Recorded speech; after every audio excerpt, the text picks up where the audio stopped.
For most of television history, detective dramas asked a simple question: who did it?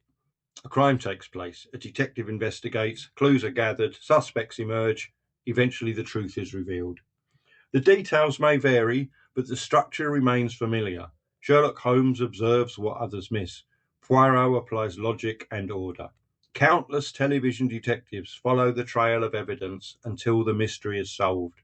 The audience waits for answers. The crime is a puzzle. The detective provides the solution. Then, in 1993, British television produced a crime drama that quietly changed the question. Instead of asking who committed the crime, it became fascinated by why. Why do people become violent? Why do obsessions take hold? Why do ordinary frustrations become destructive? Why do some individuals cross lines that most people never cross? Those questions sit at the heart of Cracker. At first glance, Cracker looks like a conventional detective drama. There are murders, investigations, police officers, suspects, and confrontations. The familiar ingredients are all present. Yet beneath the surface, the program is doing something very different. Cracker is less interested in crimes than criminals, less interested in evidence than motive, less interested in mystery than psychology. In many ways, it represents the moment detective drama turned itself inside out. The real mystery is no longer the crime. The real mystery is the human mind. Most detective fiction creates distance between the audience and the offender. The criminal remains hidden while the detective uncovers the truth. The audience is invited to solve a puzzle, and the detective possesses a special ability. The audience watches that ability at work. The solution provides satisfaction. Cracker frequently reverses that relationship. Again and again, the series brings viewers close to the people responsible. We are invited to see frustrations, fears, obsessions, and weaknesses long before the investigation reaches its conclusion.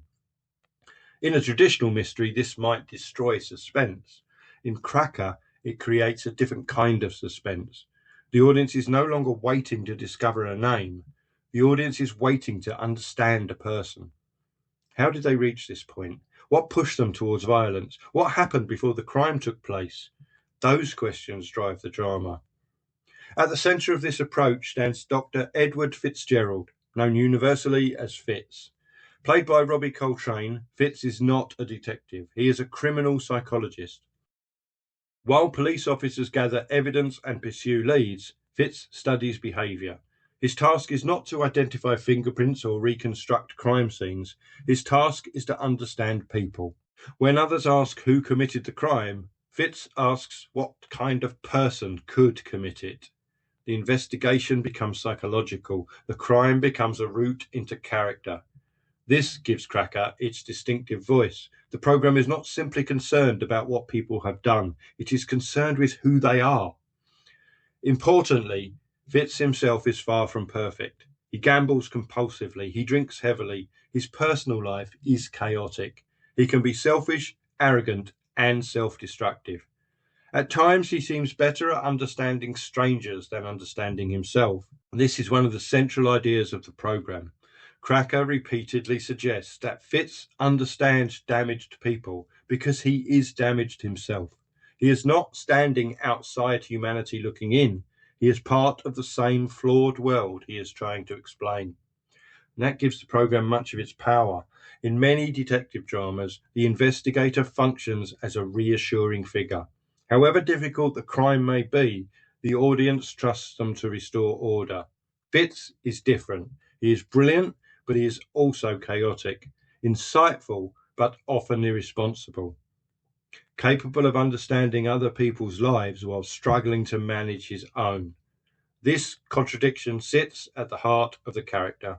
It is also one of the reasons he remains memorable.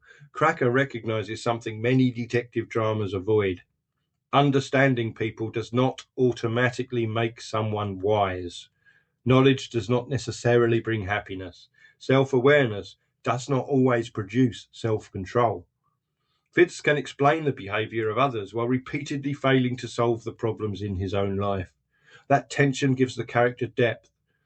It also prevents him becoming a genius detective in a different disguise. The program is not interested in psychology as a superpower. It is interested in psychology as a way of understanding human complexity.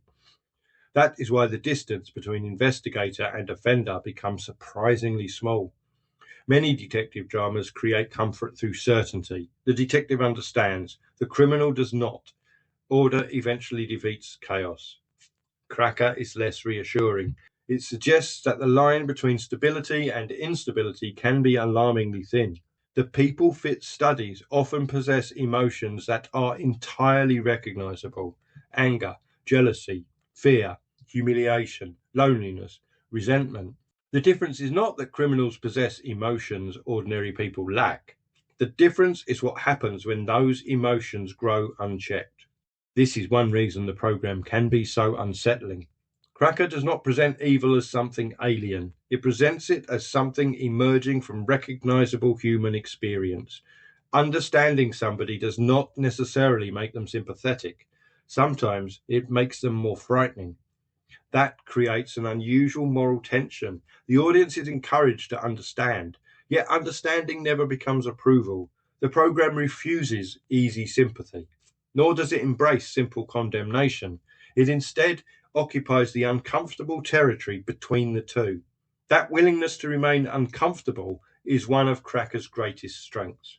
It treats viewers as adults. It trusts them to wrestle with difficult ideas and difficult people. That confidence helps explain why the series remains respected decades after it first appeared. Much of that complexity reflects the interests of the program's creator, Jimmy McGovern. Throughout his career, McGovern has shown a fascination with moral choices, personal responsibility, and human weakness. He has consistently been interested in what people do when placed under pressure and how they explain those decisions to themselves afterwards. In many ways, he was an ideal writer to reshape detective drama. Cracker brought those concerns into a genre that had traditionally focused on solving mysteries. The result was a crime drama that often felt more interested in character than the puzzle. The murders have significance, but only because they reveal something, not simply about the offender, about human behaviour itself. The crime is not the destination, it is the starting point. The investigation opens a door into somebody's life, motivations, and experiences. The audience is invited to ask not merely what happened, but why it happened. Crucially, the program never pretends that explanation is easy. Fitz is not a superhero. He does not possess perfect insight. Sometimes he is brilliantly perceptive. Sometimes he is wrong. Human beings remain unpredictable, and Cracker understands that. Again and again, the series reminds viewers that people resist simple explanations. There is no formula that completely explains behaviour, no profile that solves every mystery, no theory that removes uncertainty. That restraint helps the programme age remarkably well. The criminal mind is never reduced to a neat answer. Instead, it remains difficult, fascinating, and occasionally unknowable. This approach arrived at exactly the right moment. The early 90s saw growing public interest in psychology, profiling, and human behaviour. Questions of motive became increasingly prominent across television, film, and literature. Cracker tapped directly into that mood. It gave audiences a crime drama that treated psychology seriously without pretending psychology could explain everything. That balance proved enormously effective. Viewers were offered something more than the traditional puzzle. They were offered a study of people. And that helps explain why the program stood out in a crowded television landscape. Crime dramas had existed for decades. Mysteries had existed for centuries. Cracker managed to make the familiar feel new, not by abandoning the detective story, but by shifting its centre of gravity. Robbie Coltrane's performance was crucial to making all of this work.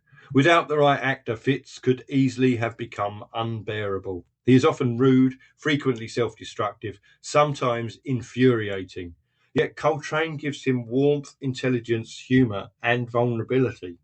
Viewers may not always like Fitz, but they understand him. And understanding rather than approval becomes one of the programme's central themes. In many ways, Fitz embodies the philosophy of the series. He is flawed, he is contradictory, he is difficult, he is human. The programme asks us to understand him just as he attempts to understand others. That symmetry lies at the heart of Cracker. Everyone is being examined, everyone is being interpreted, everyone remains partially mysterious. Looking back today, it is easy to forget how influential this approach became. Modern crime drama is full of discussions about motivation, trauma, and behaviour. Audiences have become accustomed to detectives exploring the inner lives of offenders. In 1993, that emphasis felt far less common. Cracker helped bring psychology to the centre of mainstream detective television. Its influence can be seen in the extent to which motive has become central to modern crime drama. Viewers increasingly expect explanations rather than merely solutions. Understanding has become almost as important as identification. That expectation did not emerge from Cracker alone. But Cracker was one of the programs that helped make it mainstream. It demonstrated that audiences were willing to spend as much time exploring motive as mystery. The detective story became broader, more ambitious, more interested in people. The genre did not abandon those puzzles, but it discovered that understanding human beings could be every bit as compelling as solving crimes. That is why Cracker remains such an important programme in British television history, not because it invented psychological crime drama, but because it became one of its most successful and influential expressions. It took one of television's most familiar formats and pointed it in a new direction. Sherlock Holmes solved mysteries through observation. Poirot solved them through logic. Morse solved them through culture. Fitz solved them through psychology. And in doing so, Cracker helped transform detective drama from a search for answers into a search for understanding. The detective story had been turned inside out. Thank you very much for listening. It's always appreciated.